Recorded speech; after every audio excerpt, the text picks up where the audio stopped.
What's a company secret you can share now because you don't work there anymore? Before we start, don't forget to subscribe to the channel so you don't miss the next videos. I wish you a pleasant viewing experience. Story 1. In the early 2000s, the big animation studios in the USA all colluded to informally stop hiring anyone currently working in the other studios within the agreement. This had a huge impact on wage growth for animation artists who couldn't move within the industry. 10 years later, a class action lawsuit had them all sued and settling for well over $150 million to the workers who experienced this sort of wage theft. Yes, House of Mouse, Shrek, all the big names were doing it. Story 2. I worked at a casino that had the vault separated from the parking lot by an uninsulated, non-load-bearing, empty wall with sheetrock on one side and a stucco surface on the outside. On any given day, the vault contained several million in small bills, but I've seen that room with a mid-8-figure sum after a big weekend. They've changed the layout now, but for a while there, the only protections that room had were cameras and obscurity. Story 3. I worked for a sleep diagnostic company during both SARS and the swine flu outbreaks of the mid-2000s. Not a lab, but a company who made the hardware and software that was installed in sleep labs in hospitals all across North America. Hospital sleep labs were almost always in the respiratory care wing. We had a team of technicians whose job it was to travel to hospitals and install the equipment. During SARS, Toronto was locked down, and air travel in and out was almost completely banned. We had a tech who lived in downtown Toronto. Instead of recognizing the seriousness of the situation, the company had this guy drive to another city, usually Ottawa, and fly out of there to bypass the flying ban. Just before swine flu really hit the news, something swept through our office. People were really fudge sick. Our traveling technicians were all forced out onto planes and into respiratory care wings of hospitals across the continent. Anyone who complained was told to shut up and do their jobs. Swine flu made several rounds through the office, and these guys were always traveling while sick. So yeah, my company helped spread 2 nasty viruses directly to hospital departments loaded with people who were by definition very vulnerable to the effects of said viruses. Answer. I did some training videos for a very large airline in November of 2019. Spent 3 whole days in a cramped 777 sim cockpit with a flight crew that just came back from China. I got sick, was really sick. Like fever, chills, and then had a hacking cough for 4 months. Went to a university research hospital in town, took all kinds of tests and blood work, and they finally threw up their arms and said, "It appears to be a virus of some sort." By the time I finally felt better the end of February 2020, the whole world shut down. Another person on my crew got confirmed long-term COVID. Oddly enough, I had been exposed to it several times before the vaccine and never tested positive. You cannot convince me otherwise that I didn't have COVID in Nova-19. Story 4. Not really a secret, but you know those conventions where you put your card in a jar for a random prize? I was walking by the sales office after, and they were taking them out one by one, discussing who's the most important and deciding who the winner should be. Edit. Fixed up your mistake. I know, unforgivable. Answer. I went to an outdoor event that had a raffle. I have been a number of times over the past 20 years. Never won anything before. Over the last few years, my wife and I had some luck and have started making very good money. More than most at these things. One of the questions in the raffle entry form is household income. Would you guess it? I won the grand prize. Some lift tickets to a ski resort I don't want to ski at. Everyone else that won that night had the look of being well off.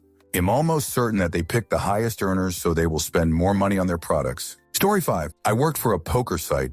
We had staff members who were experienced poker players playing cash games to win money from our players. Yes, they could also see what the other players had and what cards were coming on flop, turn, and river. I worked in security, so knew all about this, but was basically told to get sacked and get a heavy beating if it ever got out. Story 6. At Comcast, if you ever were unable to pay bills, we would set payment plans. You would need to do a minimum payment, but it'd keep your service on, and the minimum could be paid later. If you were nice, we could also waive up to $100. You need a rep with knowledge to waive the previous balance versus coming balance, or it could get applied to the next billing cycle. If you fell really far behind, collections external, you could set up a payment plan and get your bills reduced by up to 70. We also see every adult content you rent and how long you've watched it, what room, and how many times you turned it on off. Story 7. I did development for a large sunglass company. The high-end luxury brands you pay in the hundreds of dollars for usually come from the same factories in China as the low-end goods sold at Target. The lenses are not necessarily better quality in many cases either. When you plunk down a lot of money for Armani, RL, Prada, and Versace, you are not necessarily getting top-of-the-line quality frames and lenses like you think. Story 8. Those employees at Claire's that pierce your ears? They can literally just be 1,516 yo kids with no work experience, literally on their first day at their very first job, told to go out and start piercing ears. Just pretend you've done this before. I was one of those kids. Story 9. If you dump grandma's ashes in a ride at an amusement park, grandma is going to end up in a vacuum cleaner bag in the trash. If you dump her ashes outside, they will be swept up and trashed or hosed down into the sanitary sewer drain. Grandma is definitely not spending eternity in the haunted mansion. Story 10. The plant has over 10 years without a lost time accident. That's because if someone gets hurt bad enough to miss work, they're suddenly e-training, either at a desk in the office or, more often, working from home. Plant line workers working from home? Yeah, right. I've seen dudes drugged out of their gourds with bandages and drainage tubes asleep at a PC doing e-training. The company wins safety awards from the state every year. Answer: I worked for a company that hired a ton of temps, and if you were lucky, they would eventually hire you on full-time. I got hired full-time after maybe 6 months. I was there for maybe 2 years, and in that time, a bunch of temps got hurt from tripping over stuff because the company just cared more about high production than making sure things were safe. Anytime a temp got hurt tripping over something, the temp agency was told they were no longer needed. This kept their lost time accident at zero for several years. One day I was riding my bike into work, my only mode of transportation at the time, and they just had the parking lot resealed.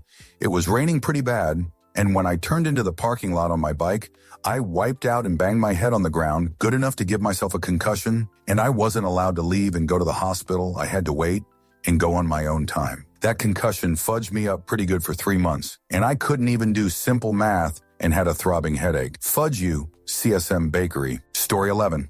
The milkshakes you get at Steak and Shake are not made from ice cream. They get a special container called Shake Base that tastes terrible but basically thickens up the milk that they blend in. They have ice cream for Sundays, they just don't use it in the shakes because it's too expensive. If you watch the commercials, they promote hand-dipped milkshakes, but they never say what they are hand-dipping. Story 12. I used to work at a rock radio station. If they were giving away a nice prize to the 10th caller and wanted that winner on the air, we would pick the first caller that was super excited, even if it was before or after the 10th caller.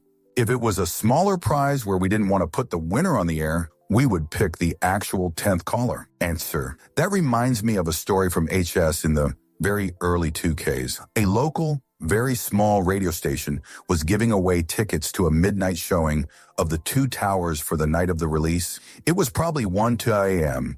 when I heard the giveaway. I believe they said that the 10th caller would get 4 tickets for the movie. So I called in, and I was caller 1. Called back, and I was caller 2. Called back again, and I was caller 3. It was either the third or fourth back-to-back calls that they figured out that I was the only caller. They just gave up and said that I won, and that I would be on the air as the winner. After taking me off the air, they asked how many tickets I wanted, and I said 10.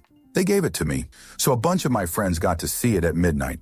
Sadly, only 8 showed up. Story 13. You may think defense contracting only goes. World conflict happens. Government decides to intervene. Government reaches out to defense contractor for weapons to achieve peace. Contractor develops weapons for government based on conflict. What happens? Lot. Defense contractor uses internal funding to develop weapons. Defense contractor scours the globe looking for potential conflicts to use weapons. On defense contractor uses contacts in government for sales presentation of weapons capabilities and to urge escalation of conflicts under the guise of furthering innovation. Government uses political influence to escalate conflict defense. Contractor shareholders make millions of dollars. Rinse and repeat. I've sat in these presentations and they are void of morality. Answer: also, in my experience, the bidding process is just a total shoot show. Government wants a certain contractor. RFP is written in a way that all but guarantees the outcome. Want to appear you're saving money? Give it to the lowest bidder without any regard to experience. And give raises, promotions to the people that made it happen. Who cares if it goes over budget and results in a worse product? If there's a perceived critical enough need, schedules and budgets are just suggestions anyway. I imagine the reality is significantly worse than what I'm outlining here. I wasn't in the defense industry long and was a lowly peon, but even at my level, the ineptitude was blatant. Story 14. Private equity groups own a large chunk of vet clinics, but when they buy out your local vet clinic, they keep the same name so you don't think it's corporate. They then jack up prices based on the average area income while bullying distribution for lower prices, thus increasing their margins, sometimes up to 400. If you don't mind driving, try to find more rural clinics in lower income areas for better vet prices. If they do livestock, it's less likely they are corporate, although this is starting to change. Story 15. If you have Kohl's cash and it's going to expire before you use it, buy something random with it, then return it. You'll get the Kohl's cash refunded and it'll last for 30 days. They used to accept expired vouchers 7 days after, but that's going away this summer. Story 16. I used to work for a medical software company. One of the divisions, not mine, was using live patient data as their test data. They did nothing to anonymize it. They also did not have any of their test systems encrypted. Their office was broken into and most of the computers stolen along with all the unencrypted patient data. The company didn't want to deal with the high-pay violation fines, so they lied about what was stolen on the police report and lied about the data they were using. Story 17. Throwaway account. I started working at Enterprise Rental Cars at the end of 2019. When the pandemic hit April of 2020, they laid a bunch of us off, then brought us back in July. Part of it was special training on how to effectively disinfect the cars between renters. They were advertising heavily that every car was sterilized between each customer. I cleaned exactly one car with the new procedure before the desk complained that I was taking too long to clean the car. I wasn't hitting their 3 cars per hour metric. All of the service agents dropped the cleaning procedures and went back to just a quick vacuum. They stopped complaining because we were hitting their vaunted 3 cars per hour clean metric. Also, the official policy when the oil change warning came up on the dash was reset the mileage so the light would be off for the customer. Those poor cars never had the oil changed unless they were otherwise in the shop for repair. Story 18. I worked at Boston Market back in the 90s when I was in high school. They're long gone now, and I'm sure things changed after I left when I went off to college. Not so much a secret as it's something people would probably find surprising. Everything there, except for the pies and cakes, was made fresh, either made in back of house or at the commissary kitchen at one of the nearby locations. All of the proteins came in raw and were cooked on site. Chickens came from the commissary already loaded onto the spits for the rotisserie, but all of them were cooked in the ovens you saw behind the counter. The sides were prepped fresh in the back kitchen as well. Edit. Realized the soup was also not technically fresh, as the bases came from concentrate, but the chicken that was added came directly from those we cooked on site. Story 19. When I worked at Electronics Boutique, we never tested anything that was traded in.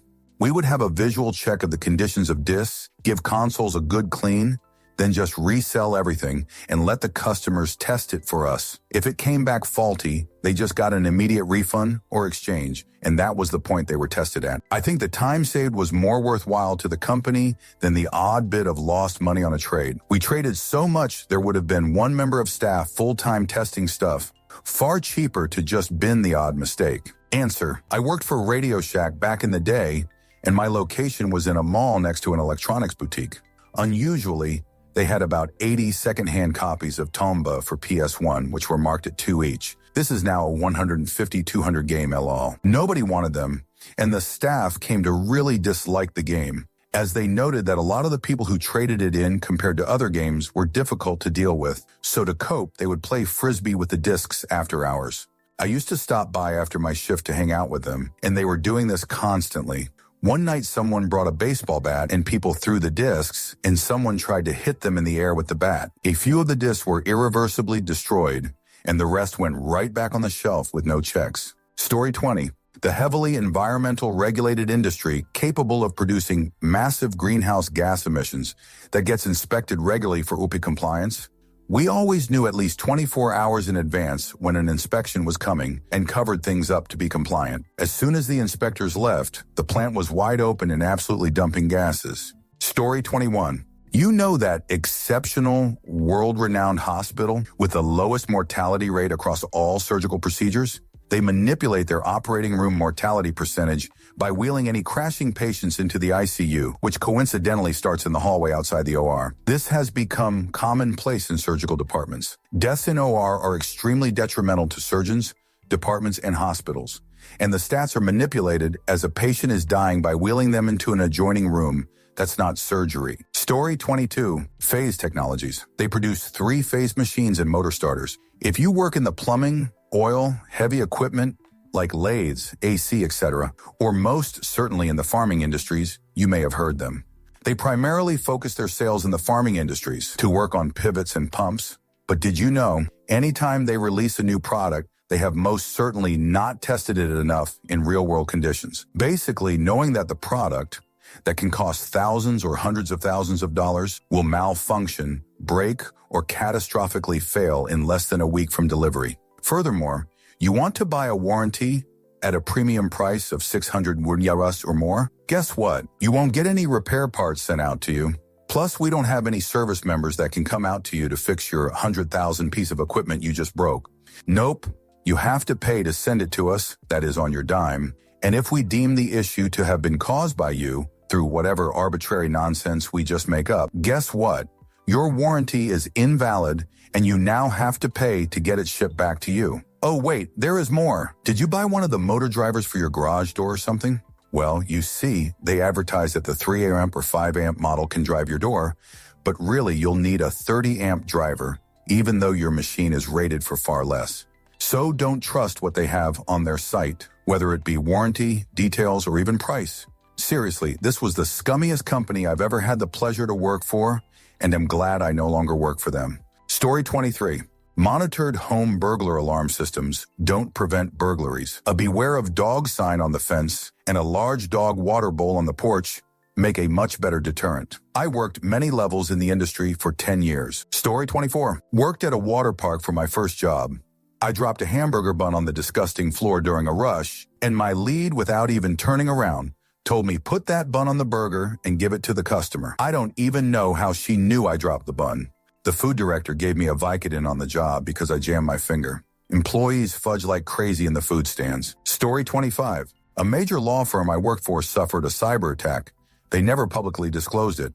I think they secretly told some clients, but it wasn't news. I don't know the full extent of the damage or data lost, but it caused them to change a lot of things, so I assume it was a big deal. Story 26. Safety first only applies when it hurts their profit margins. I worked at an industrial site where they repeated this constantly. There was a large tool cabinet that was on unsteady ground that everyone was complaining about, as it would teeter every time someone opened or closed it. Company wouldn't do anything about it. One day it fell on someone and eliminate them. Suddenly the company was all, this was a preventable accident and we should all do better, naturally shifting the blame everywhere but themselves. The passing was never reported on in the news, and we were encouraged not to talk about it out of respect for the family. Not going to say what company it was, because I don't want to get sued. Let's just say they're pretty gassy, and you find them a lot on the beach. Story 27. About to be laid off, so the secret ingredient to my work's mac and cheese? Yellow food coloring. The kids won't touch it if it isn't orange. We use egg shade food dye, and it makes it that craft orange, and they love it. Tried it without. Same recipe and ingredients, and they complained, wanted the old recipe back. Story 28. The cleaning products that a large corporation sells to restaurants and other food industries are mostly commodity chemicals, e.g. are diluted nitric or sulfuric acid, etc., with color added for marketing. Some products are actually worse than just hot water, but you can't sell that, so. Story 29. I worked as a private security for people who make millions per year. Among them were church pastors, preachers, and other so-called religious men, and these religious men like the substances and the youngest girls. Despite having so much to lose, they are stingy when it comes time to pay. There are movie stars, music makers, and other super rich people who live in regular houses, drive shoot cars, and live in your communities as the person next door. The creepy house on your block that has the weirdo stranger watching you from behind, drawn blinds, and only goes out at night. It is because whoever lived there does not want to be recognized. 90 of my guard duty for these people was to dress like a bum and deal with services providers like phone men, internet and cable, landscapers, make sure the house was stocked with food and drink, and to accept packages. One of our clients had an 800 square foot hidey hole that looked like a rundown trailer house on the outside where she would watch movies, eat pizza, and talk with the assigned guard all night long. We had another trio of musicians who had a 3-bedroom townhouse, and they would crash there to write songs, and the guard was the one ordering the food and running fetch errands. Answer: you gotta drop names, or at least some hints, man. You'd be surprised how many musicians actors have a public image, and the rest of the time they're regular schlubs like most of us, especially if they're B-list or lower. But even A-listers, Richard Gere, his father lived in the same house since the early 1960s until he died a couple of years ago. I'm talking a regular as fudge ranch house a mile from me in a regular suburb of Syracuse that still looked like it was trapped in the 1970s. While there were always Richard Gere sightings around town, I never saw him. The notion was he probably just came to visit his father and also to get away from the life. His father was a local volunteer in his retirement who pretty much lived under the radar. But you'd think the father of an A-list celebrity would be living the life too? Nope. We also have some famous musicians living around here who also live in fairly regular houses in regular neighborhoods driving regular cars too. Story 30. Work for Whirlpool Refrigerator Factory. You're paying hundreds of dollars more for deluxe models that have essentially the same compressors, hardware, wiring, etc. One I remember the most was a Kenmore Elite versus a cheaper KitchenAid model. Literally the only difference was the glass shelves had lines and the other didn't. About a $600 difference in price. Story 31. The majority of the chips we made that were put in hair dryers to blow when they accidentally fall in your tub, preventing electrical shock, never passed through testing. The bean counters decided it was more expensive to recall the chips than to actually have to pay out for an accidental passing. Story 32. The goal of every Best Buy employee, as with most retail now, is to get you to sign up for a credit card or paid membership. If you already have them, then you're essentially a waste of their time. Every product they show you is because it has a promotion that goes with one of the two signups they need, interest-free financing and member deals being the main hooks. There are more things to push depending on the department too. For example, if a laptop is being sold, the employee is expected to get them to sign up for Microsoft 365 on top of a credit card and paid membership. If you already know what you want, the best way to shop there is to order it online for in-store pickup. There is basically no opportunity to sell you on anything else since the sales transaction is already over. Story 33. This will get lost, but I worked for a gaming wholesaler during the Magic the Gathering days. They were making a mint already, but the owner went even further. He took a chunk of the boxes they received, and these were already pre-ordered by the stores he sold to, claimed they'd been shorted, and then resold them at retail under a different name to the stores. Say you ordered 100 boxes of cards. You'd get told, oops, we got less than we hoped. Here's 80 boxes. If there was an actual shortage, he'd still pull it, so you'd get 60.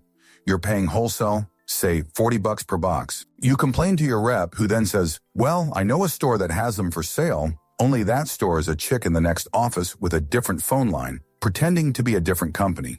There you get charged a massive markup, so retail the box would be 100. With a wholesale distributor, you were supposed to pay 40.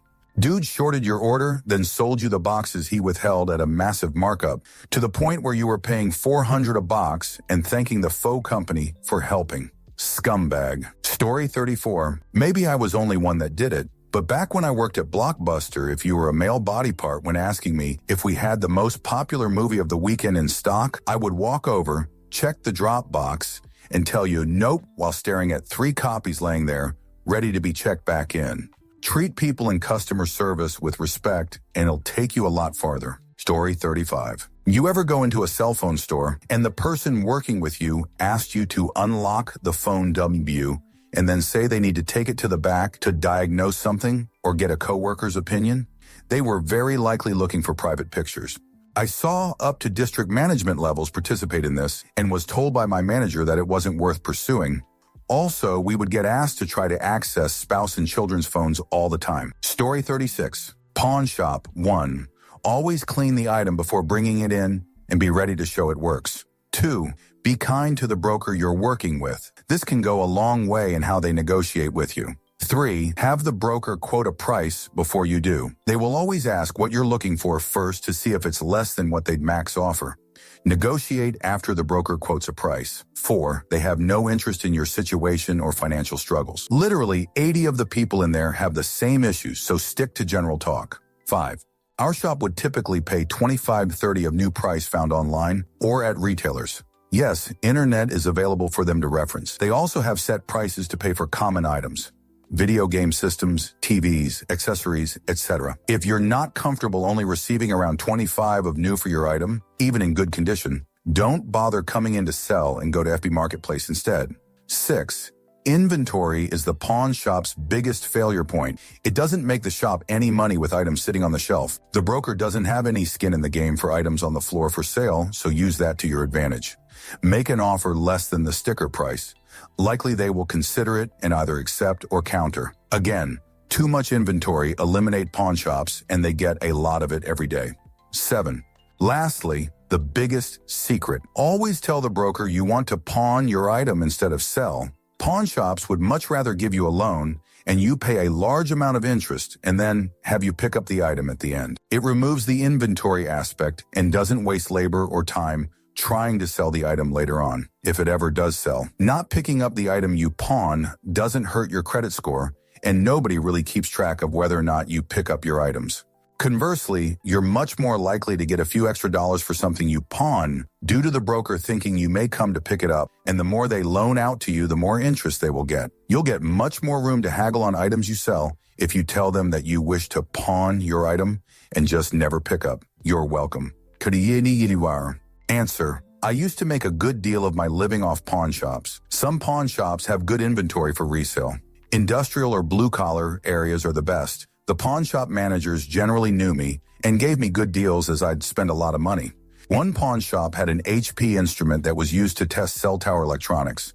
I made a deal for $1,200 and put it on layaway, then listed it on eBay and sold it for $5,000. The guy buying from me exported these types of instruments to China. I've made lots of deals like that over the years. That's why my username is Junkman Jim. Story 37. Being a janitor was like double weird, walking in places the general public can't.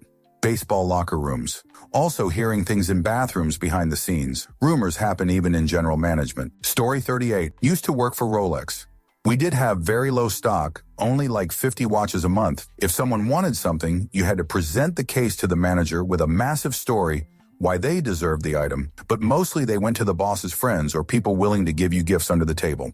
All of the super rare watches were sold to friends of the business, who would often buy the owner elaborate gifts. You'd be encouraged to get people to buy ladies' watches or undesirable pieces to show they were serious enough to buy a sub or whatever. Story 39. Pfizer does not reimburse remote employees for printers, ink, or paper even if you're printing Pfizer documents, doing Pfizer work during Pfizer hours. Yes, really. Despite generating billions in annual revenue, they've decided your 12 ream of paper is where fiscal responsibility begins. Story 40. Chewy has great customer service because they know that's what makes money. They do not give a shoot about the human experience. I worked in an office without a bathroom. I was also forced to arrive to work early and stay late to power up down my computer off the clock. Which, yes, is illegal, and yes, they were sued over it. I could go on. The fact that they preach the customer service practices that they do almost makes it worse because it's obvious that they know how to treat people with dignity and respect. They just don't believe their employees deserve it. Story 41. A certain CEO of a donut company was having an affair with a coworker. Before he divorced his wife, he made her a partial franchise owner. After the divorce, this company bought this one franchise back for 3 times what it was worth as to pay her off with shareholder money. He was soon fired after being called the worst CEO of the year late 2004. Golden parachute was applied, was toward this by a close friend. Story 42. When a dealership knocks off a few bucks of the sticker price, they tack $1,000s of dollars on the back end. I don't know how they do it, but when I sold cars, the manager would get so offended when people would offer $500 less than the sticker price. I'd always hear him mumble, "Let's see how that cocksucker likes paying an extra $3,000 on the back end." That dude was the reason my car selling career was so short. Story 43. I used to work for a medical school. We graduated students who never should have graduated because having a higher percentage of students graduating is an important statistic for attracting more applicants and making more money. The school would make these students agree to never become medical doctors and only do research work. This isn't super easy to enforce, and there are likely doctors practicing medicine that agreed not to and should have never been allowed to become doctors. Story 44. I worked in casinos. Everyone knows that the slots are tricked for you to lose your money, but you can't imagine how heavily it is tricked for you to lose. We had a showroom in the office with slots, and we only needed to press one button to put more money in it. We were never able to win any good amount. We even tricked the machine and played for whole 2 days in a row without any substantial gains. I was working for the biggest and best slot machines company in the world. That's why they are the best. You can't win anything with slots. Story 45. Video rental store night managers actually care about you. Late fees can be wiped off completely if you're not a male body part. I can't say this was franchise-wide, but my boss made it very clear. I had multiple customers who just needed someone to just be cool. It might not be much, but they appreciated it. Story 46. You know how every time you search for anything on WebMD, you end up thinking you have some horrendous, incurable, chronic ailment? That's not an accident. They are not a health information site, but another shill for Big Pharma. Almost all of their revenue comes from pharma advertising, sponsorship, and data mining. Story 47. When I worked at Goodwill, we had a morning meeting daily. That meeting was basically all about sales. Nonprofit, my jerk. I think it's cool the way they give jobs to disabled people, but after that, they suck. Also, anything valuable you donated didn't see the sales floor. It went to online sales. Story 48. Company that calls itself an employee, benefits consulting firm, but is really just set up to grift public tax dollars in school systems through the marketing of unnecessary or barely needed services out of state employees, who often already have those benefits without a need for an additional one. Atlanta, Georgia HRQD. But owner sold, October 2022, the firm to a national enterprise that is far more legit in their services and operations, based out of Chicago, IL. I can name names. Story 49. CN Rail had us all burning our garbage next to the train tracks instead of bringing it back with us to the stations each day, just to save time and money. When Parks Canada found out they were making us do this in the national parks, they started sending out rangers to check that we were complying, and CN instructed us to get better at hiding it. Story 50. Nobody ever dies on company property. They give you CPR until ambulance arrives and pronounce you deceased later at the hospital to avoid having to pay out any accidental passing benefits from a multi-billion-dollar company. Story 51. All of the food banks in the United States have been purchasing poor quality canned and other types of processed, shelf-stable foods from China and Canada to make their money stretch further. With the new tariffs, that is no longer able to be done. This means that the local food shelves have less access to free and expensive, non-perishable food items to distribute to those in need. There are going to be a lot more hungry Americans, with a large percentage of those Americans being children and the elderly in the near future. Story 52. Celeb PR and politician PR pay people to post on social media, including Reddit. They also use bots. It's an entire industry. They pay mods and admins to push certain narratives and remove certain others. PR firms and law firms work together on stuff like this. With enough money and pull, they can create or change entire public opinions. Story 53. The big boss knew that the 26-year-old manager, who was married with 2 kids, was hooking up with 17-year-old employees. But because AOC in the state is 17, there wasn't much he could do about it. It is why certain rather pretty girls work the favorable after-school weekday shifts when business is slow, and the less conventionally attractive girls and all the boys work primarily in the mega rush hours. Story 54. He Shabihun. Early to mid-2000s, I worked at a small East Coast fried chicken chain called Cluck U. At least in the location we were, the chicken was battered, breaded, and fried by us. Not really me, the chef did it, and I mostly just cut up the meat and was the delivery driver. And all the sides were made from scratch. The only thing that came in pre-made was the hot sauces and the biscuits, which were basically just Aldi's tube biscuits thrown in the deep fryer. And the hottest of the hot sauces was basically mace. Story 55. Worked for marketing firm. Some of the bigger contracts are with the big studios. For at least the last 10 years, the most common title has been social media specialist, and they are often given directives to focus on posting positive feedback on shows or movies that had low ratings and had a large percentage of feedback. Long-running hit series also have these specialists focus on content creation, including memes. So basically, people that create memes about shows for fun are doing work for free, while people are being paid a fair salary to do the same. That big franchise sci-fi show that had a huge backlash a while back still has paid marketers saying it is a great show on that subreddit. Story 56. Worked in the office of a cleaning company. Tiny company, so I had a hand in most things. Pretty questionable lax immigration status validations. And wage theft. Probably felt more comfortable doing it since both sides knew a lot of the workers weren't there legally. And the ones that were legal either didn't know what the time clock system was doing was illegal or didn't have money for lawyers anyway.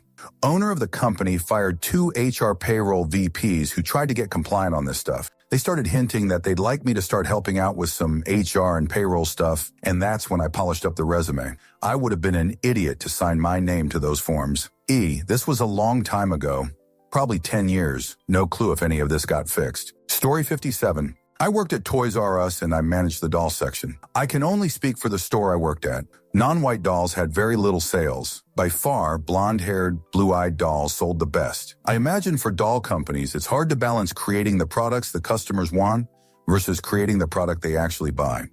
Story 58. I used to work at a restaurant. One of the secret menu hacks people loved ordering this huge, messy off-menu burger was actually just made up by the employees as a joke one day. It wasn't even real at first, but people started asking for it thanks to TikTok, so we made it real and started charging extra. Corporate never officially added it to the menu, but we made so much money off it. Story 59.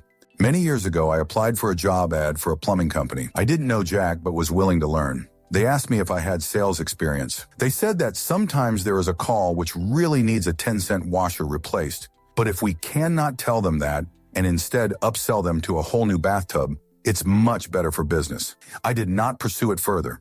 Story 60. Back when I worked at this big-name coffee chain, we had this little trick for when people ordered those super specific 7-word-long custom drinks. If the baristas were slammed and someone ordered a drink, we'd fake it half the time. Most people never noticed. And for the regulars, we'd make their drink how we remembered they actually liked it, even if their official order was a total performance. Story 61. Worked at Bayer, which is the old Monsanto. They are supposed to monitor how much chemicals and waste they throw out into the atmosphere and report it to the EPA. Well, all the motor hour tags that show in a software program when the sites were running were all digitally connected to one site on accident, so nobody knew for years how much pollution was going out and the wrong number was being reported. Was told to not say anything when my team found out, and it was swept under the rug. Story 62. Those gummy vitamins you buy, unless they are D3 or Vit C, aren't an effective enough dose to really do any good. The amount of sugar in each one far outweighs any benefits you're getting. Also, 75 of them are the same exact thing in a different bottle privately labeled. So if you're going to buy them, just buy the store brand and save. Story 63. Patagonia is a major defense contractor, but intentionally keeps a low profile and actively works to restrict the amount of publicly accessible information that is out there about their dealings with various nations' militaries.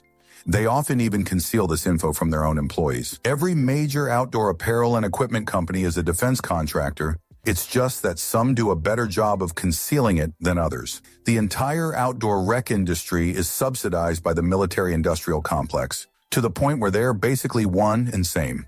Many of the bigger defense-oriented brands will have the same parent companies. Story 64. This will probably get buried at this point, but I worked for a particularly infamous hemp-based wellness company. Think CBD, Delta-8, HHC, and all the rest of that not plant substance crap that would tout its grow processes and all-natural products. We had doctors in lab coats and links to scientific studies. Not to mention, there were tons of consumer reviews. We were nothing more than a marketing company, and the business was basically a website. In fact, that's probably how most of that industry is run. The owners would source some crap, then brainstorm product names. If we had 5 products for sale, it was really 1 in 5 different boxes, and the verified lab tests weren't worth the paper the PDFs were printed on. Better still, because it was so easy, the bosses would create new businesses all the time.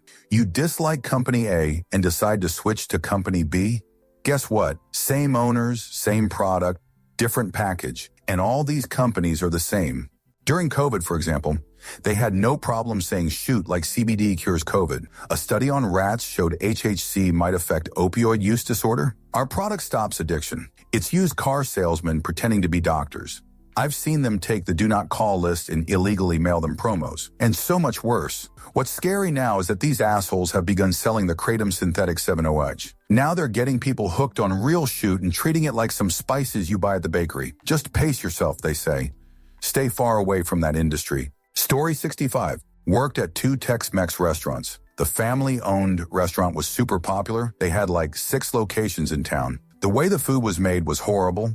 Almost everything was microwaved and most of the food served was leftovers. Rice? Straight from the fridge. Beans? Same. Ground beef for tacos?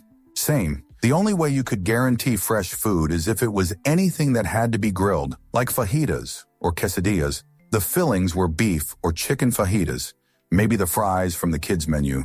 But that's about it. It was just sad to see the cook make some fresh rice. But instead of serving it, he would stick into the cooler, have to use the old stuff first. Order of chicken enchiladas? Use the shredded chicken that's been sitting on the fridge for the last few days, add tomato sauce and spices, roll it into the enchiladas, cover it with more tomato soup, add cheese, then toss it into the microwave to melt the cheese and heat up the chicken. Customer didn't finish their chips? Back into the warmer. Same for the hot sauce. They cut corners everywhere and only wash the kitchen floors once a week. They're all closed now, but we're very popular for a while. On the other hand, I worked at another Tex-Mex restaurant, part of a chain, not Taco Bell. Everything was made fresh every day. The head chef arrived at 7 to have everything ready by 11. And even that time wasn't enough, as we would always rush towards the opening times. At night, they would throw away everything that wasn't used. The only thing we kept was ground beef, but we didn't use leftovers for tacos. We used it for filling in enchiladas. Both are now out of business, but the one who tried serving fresh food went out of business way before the other one did. Story 66. A company was building a product for their client, who was a big company. This client was already using a similar product from another vendor. The client gave the new company access to that older product. Using that access, the new company copied it and built the same product. As a result, the original vendor is now out of the picture for that client. Story 67. The bagged grated cheese in the supermarket is all the same cheese regardless of the brand on the bag. To clarify, all of the mozzarella bags are the same mozzarella. All of the cheddar bags are the same cheddar, etc. Moreover, in some instances, the grated cheese was originally packaged and sent to the store as block cheese.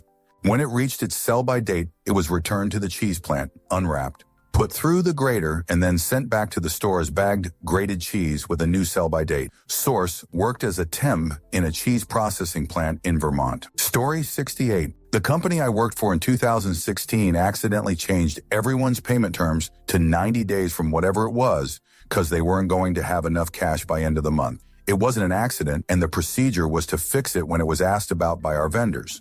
Story 69.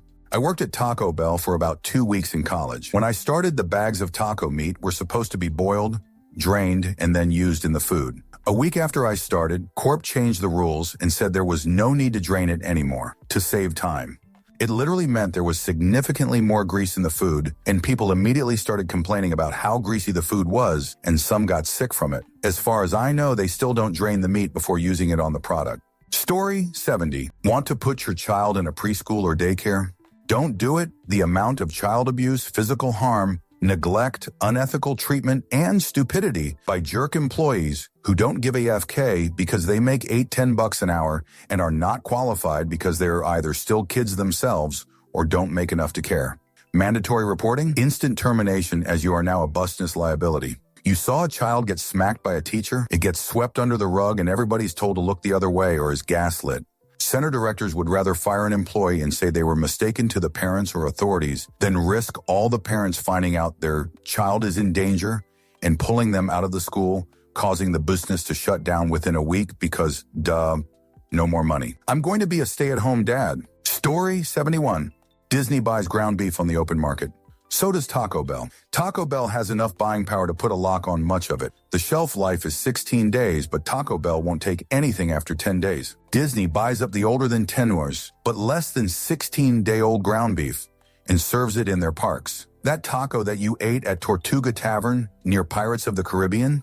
Yeah, the ground beef in it wasn't fit for Taco Bell standards. Also, the turkey legs are manufactured by layering turkey meat onto a bone. Story 72. On a Navy carrier, we just yeet our garbage in tall brown paper sacks off the back of the ship. At least sinkable trash like fruit cores, bones, and cans. Plastic was melted down into discs. I felt so guilty about it at the time that I started donating to Greenpeace. Story 73. The concrete crews pouring your house slab in Florida don't give a fudge about the density and strength of the concrete. They only want the work to be easier, so they wet up the concrete before it is poured so that they can do the finish work on it easier, or at least that's how they perceive it. And if your slab cracks, it will be years down the road, and you'll never get any monetary compensation from them. Story 74. Dixons, a large electronics retailer in the UK, put a small colored dot on the shelf tag for each item so the salesperson knew what the margin was. There were just 3 categories. Green meant it was high margin and they should prioritize it. Red was log margin. Yellow was in between. They could sell the most profitable item instead of the best item for the customer. This was a long time ago, and I have no idea if they still do it. Story 75. Old people's care homes. Some are good, some are bad, and in most, the patients are totally dependent on overworked people who may or may not do their best. Witnessed as attempt that an old woman who was simulating, so I had to fight with the night nurse to get her at least aspirin for the pain she complained of, was dead when I showed up weeks later of undiagnosed stomach cancer. This could happen because there had been no doctor there for 3 months because of reasons. Please visit your relatives in care homes, people, or become one of the angels visiting people who have no one ever coming by. Story 76. I used to work for Sears Credit back in the late 90s and early 2000s, and there was a secret way to magically reset a customer's credit history and positively boost their credit score. I took customer calls for all of their credit products. A lot of calls were pretty straightforward. Address changes, promo APR not applied, etc. We used a system called TS Swiss. It's still around and is still used today in a lot of other businesses. And at the time, you use the keyboard to navigate around use all the functions. Black screen, green type, no mouse. Turns out there was a glitch found by another team and it was quietly passed around. Basically, we had an unauthorized ability to do a credit reset for a customer, meaning we could wipe any past due amounts and late fees and reset their payment history so that it appeared in their credit report as if they had a perfect payment history for the past 7 years.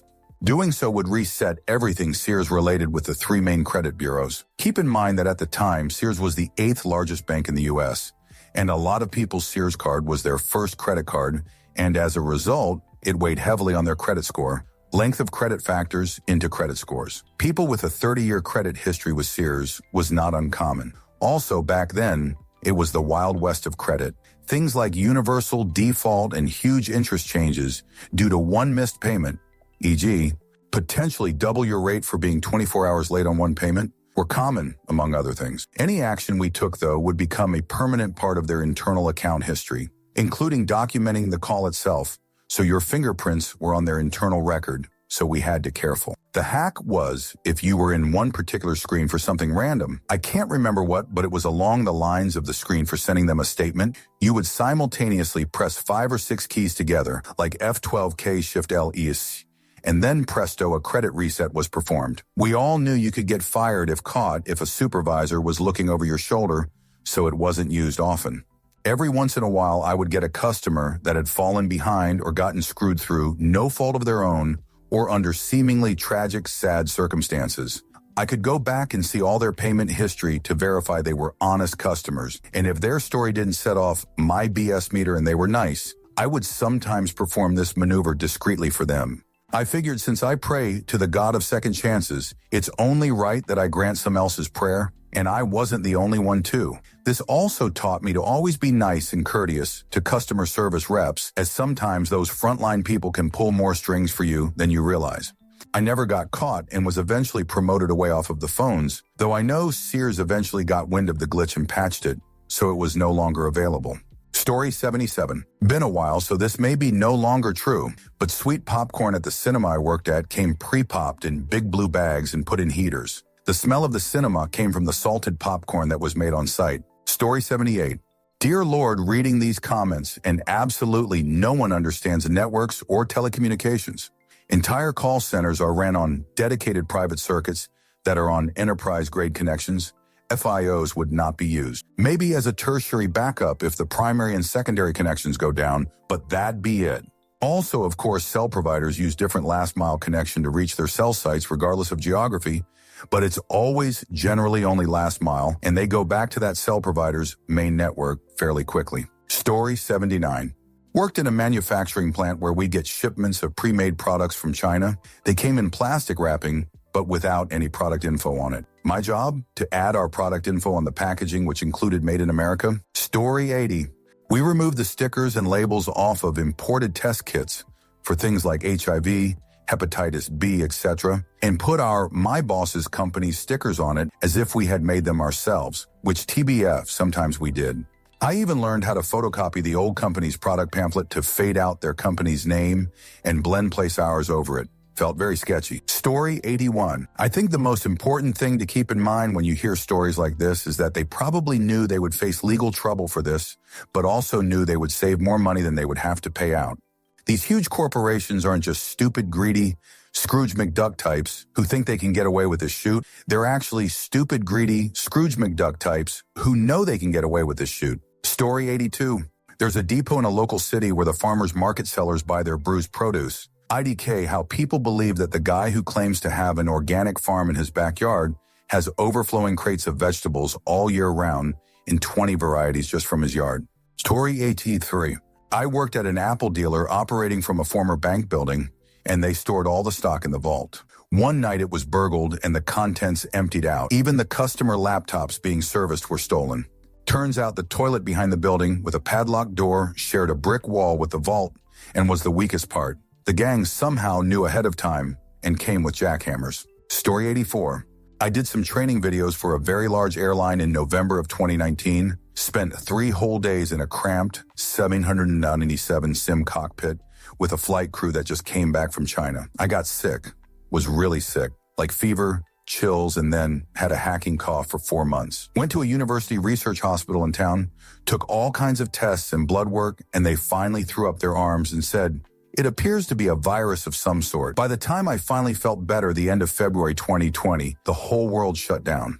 Another person on my crew got confirmed long-term COVID. Oddly enough, I had been exposed to it several times before the vaccine and never tested positive. You cannot convince me otherwise that I didn't have COVID in Nov-19. Story 85. Oh yeah, well there was a world military basketball tournament in Wuhan, China, right before COVID was a thing. Our whole office got sick after a coworker went over there to compete in it.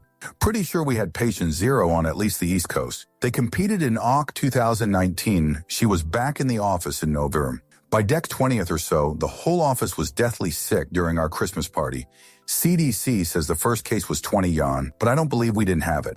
Answer. My grandmother is in a nursing home and was there in December 2019. One of the other women there had family that visited China for a while before returning for the U.S. holiday season. In January, the flu eliminated 9 residents. In February, 5 more passed from pneumonia. When we finally got COVID in July 2020, my cough was exactly like my grandmother's had been and how the building sounded. 5 years on, and only my grandmother and 2 other women on the first floor are still there from that time. They have had a COVID outbreak 2 times a year since 2020, each time taking out a few more people. Story 86.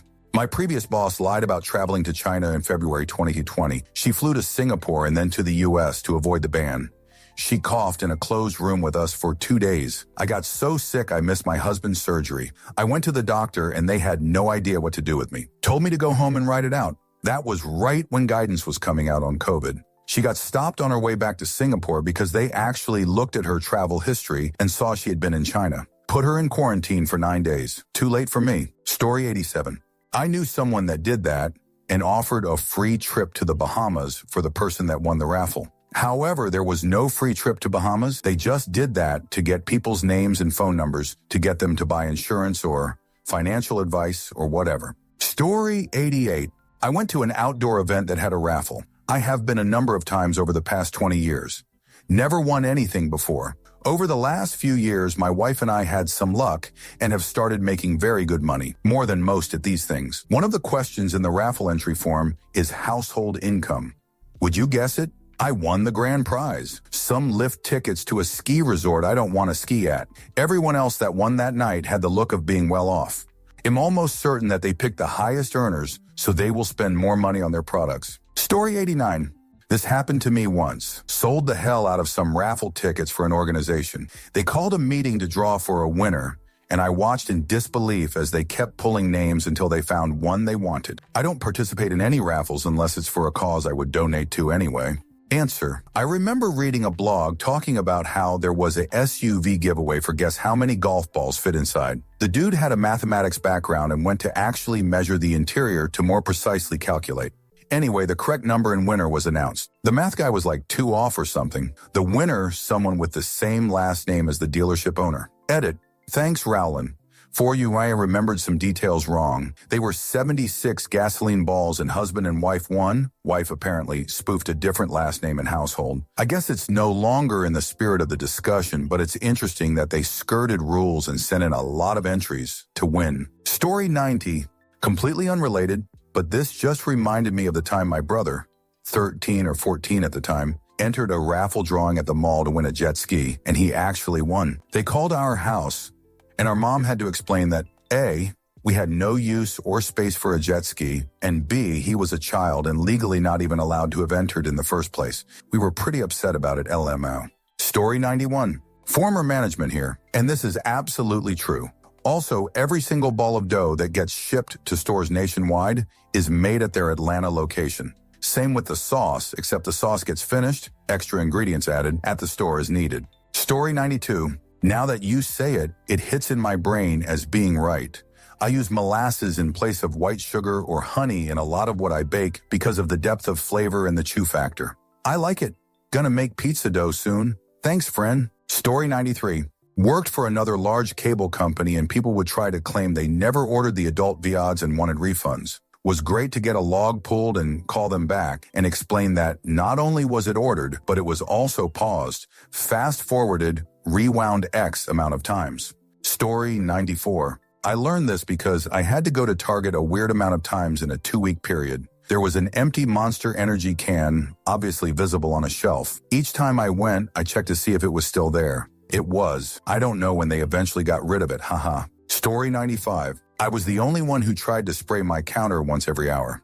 Manger tried to cut costs by watering the cleaner down heavily, so I filled my bottle myself before my shift. Nothing else was ever cleaned after the first few days. Hell, they couldn't even mop the floor more than 3 to 5 times a year before COVID. Take this as a warning next time you bring a pet into a pet store. Sick animals come in all the time. Unvaccinated puppies from sketchy backyard breeders especially. Story 96. Not disagreeing with the other points, but saying that something comes from the same factory that makes lower-end stuff doesn't really mean anything. I worked at a food company and we made stuff of different quality and price points in the same factory. Story 97. General PSA. I think all piercings, even for kids and babies, should be done at a reputable tattoo piercing place by real professionals. I know doctor's office is a safe place too, obviously, but maybe more experience and better piercings done at the piercing tattoo parlors. My 6YO cousin got hers pierced recently, and I was so glad to hear her parents took her to a good tattoo piercing place. They have the experience and safety precautions in place. Story 98. I was gonna say, who the fudge would do that? Yeah, that's super rude. And then I remembered people are shoot if I was going to try to hide grandma at the theme park as have gone with in the flower bed. Story 99. And if the cast members see you dumping grandma's ashes in the ride, you will not only be responsible for an e-stop, evacuation, and biohazard cleanup, you will very likely have a meeting with the police sheriff and be escorted off of the property. Story 100. Similar to grocery stores in Western Canada, if not all of Canada. It's a massive monopoly. There's no conspiracy on country of origin labeling. That's just laziness and understaffing. Basically, support your local farmers markets. Even if they can't afford the organic label, it's better. Story 101. I work for a company that hired a ton of temps, and if you were lucky, they would eventually hire you on full-time. I got hired full-time after maybe 6 months. I was there for maybe 2 years, and in that time, a bunch of temps got hurt from tripping over stuff because the company just cared more about high production than making sure things were safe. Anytime a temp got hurt tripping over something, the temp agency was told they were no longer needed. This kept their lost time accident at zero for several years. One day I was riding my bike into work, my only mode of transportation at the time, and they just had the parking lot resealed. It was raining pretty bad, and when I turned into the parking lot on my bike, I wiped out and banged my head on the ground, good enough to give myself a concussion, and I wasn't allowed to leave and go to the hospital. I had to wait and go on my own time. That concussion fudged me up pretty good for 3 months, and I couldn't even do simple math and had a throbbing headache. Fudge you, CSM Bakery. Answer: I don't understand this. Won't let me leave? Fudge leave and go to the hospital. I'd call 911 and have an ambulance come and get me. I'd tell them it happened at work, while I was coming into work, etc. I talked to a guy that gut his hand badly on a deli slicer, and they wouldn't let him see a doctor for like 4 days. I asked why he didn't see a doctor on his own. He said they said he couldn't see one. Drives me nuts that people are so fudge clueless and are so unwilling to protect themselves, their health, or well-being. Story 102. A really good friend suffered a compression injury at the paper mill where she worked. The company wouldn't allow life flight, so she had to wait for over an hour for an ambulance to get there. During that time, the HR lady told her repeatedly that she didn't need to involve workers' comp. She could just work a desk job until she was better. Story 103. Years ago, I was a security guard at an automotive parts manufacturing plant that made parts for all the major auto companies. One guy was seriously injured, like you noted, disability for life type situation, and they put him at a computer in the guard shack. He never actually did anything, would just hang out. IDK what happened to him, TBH. Story 104. Yeah, I suspect most of us are also probably leaving rice out on the counter for longer than the 3-5 minutes it's supposedly good for before it has to be refrigerated after it's been cooked. But seriously, I didn't know rice can go bad so quickly until a year or two ago. I still don't refrigerate it immediately. I let it cool first. Story 105. Most hotel AC panels have a way to access an admin menu, and you can crank that thing as cold as you want. YouTube is a great resource to see if the one in your room has a way to do this. Here's an example. Story 106. I worked at a startup electric boat company that went under about a year ago. Our CEO wanted proprietary plugs to go from the wall to the charger. They were definitely different, but different in the fact that if they got unplugged, they were absolutely not touch safe and not designed for marine environments. OR chargers also had a habit of starting on fire. I saw a slow MO video of when it happens, and I would use the phrase eject plasma more than fire. Story 107. That reminds me of a story from HS in the very early 2Ks. A local, very small radio station was giving away tickets to a midnight showing of The Two Towers for the night of the release. It was probably 1-2 a.m. when I heard the giveaway. I believe they said that the 10th caller would get 4 tickets for the movie. So I called in, and I was caller 1, called back, and I was caller 2, called back again, and I was caller 3. It was either the 3rd or 4th back-to-back calls that they figured out that I was the only caller. They just gave up and said that I won, and that I would be on the air as the winner.